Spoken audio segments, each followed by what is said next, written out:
Colorado Springs history is a very important thing to know about because of all the things that has gone through from the 1800s to 1900s. Today we will be learning about me, Alisha Smith, during this time period and what I did for a living. I will also be discussing some of the troubles I went through as well. In May of 1880, there was a girl, me, named Alisha Smith. I just moved to Colorado Springs to get a job as a railroad builder. I was super excited to be working there. It was now June the 22nd, 1880, and I was just waking up to go get ready for the day. I got out of my bed and got breakfast. For breakfast, I ate a corn muffin and drank some water. I then got my uniform on. I usually wear a pink shirt with overalls and white shoes. Then I put on my matching hat. When I was done getting dressed, I went to go brush my teeth. When I was done, I grabbed my stuff and went out the door. The place where I work is not very far. I just had to walk a couple of miles, but at least I got my workout for the day. When I arrived at work, I was so excited to meet everyone. I went over and said hello to my fellow co-workers. For some reason, they didn't say hello back, but that's okay. I was just so excited to be working. I met up with my boss. He said that he was happy that I was here, but he said that there was a problem.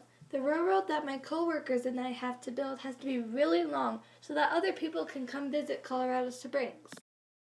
I didn't think that it was such a problem, but he said that it had to be done in 2 weeks. That shocked me because it's my first day and we only have 2 weeks. It would take a lot of work for my co-workers and me to do. So when I was done talking with my boss, I went over to my co-workers and said that we had to get started with this because it was due in 2 weeks. After I told them that, I went over to my working station, but when I turned around, no one was following me. I could see that they were whispering to each other. I didn't care so much, so I just got started with my work. I started to get all of my supplies ready, and when I was done getting everything, I got started with it. I didn't take my eyes off of it, not even for a second. It was about 10 o'clock p.m. now, and I was still working, but I only got a quarter of it done. I looked up for the first time and saw that everyone was gone.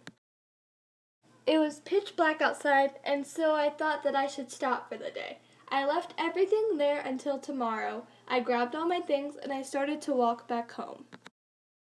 As I was walking, I was thinking to myself, how am I going to get all of this done in 2 weeks?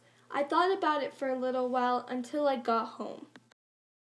The next day, I went to work super early so that I could get a head start. When I got to work, I saw a person standing in the corner. It was my boss. He turned around when he heard me come in, and I waved at him. He came over to me looking worried. He said to me that all my co-workers were all sick today. I highly doubted that all of them were sick, but I just went with it for now. He also told me since they are all sick, I would have to do the whole job by myself again today. I was so upset because this is not an easy job, and to do it all by myself is super hard. When my boss left, I got started with the railroad. I didn't take my eyes off of it because it had to be done in less than 2 weeks. I worked until 11 p.m. today, and when I looked up, I knew that I had to get going home again. I started to pack up my things and I started to walk home. The very next day, I again went to work early. When I got there, I was hoping to see my boss again and ask if my co-workers were coming today. But he wasn't there and my co-workers were not there either. I didn't know where they were, so I just got to work. Today I decided to finish work early so that I can go see if I can find my boss and my co-workers and see if they are okay. I packed up all my things and started walking. I was walking for about 10 minutes when I finally reached one of my co-workers' house. I knocked at the door, but no one was answering. I tried again and again. There was still no answer. I thought that this was really strange since they were supposed to be sick. Since he wasn't home, I decided to go see if my boss was home. I walked for another 15 minutes when I finally got to his house. I knocked on his door and there was no answer. I thought to myself, where could they all be? After that, I just decided to walk home because I was super tired. When I got home, I walked in and I was scared half to death because there were 2 people standing there. They said that they were doctors and they came from the local hospital not too far away from here. They also said that I had to come with them. I didn't know what to do, but I just decided to go with them because maybe they could lead me to some evidence on my boss and my coworkers disappearing. We walked over to the hospital and we went into one of the rooms. There in that room was my boss. I couldn't believe that he was in the hospital. The doctors also said that my co-workers were here too.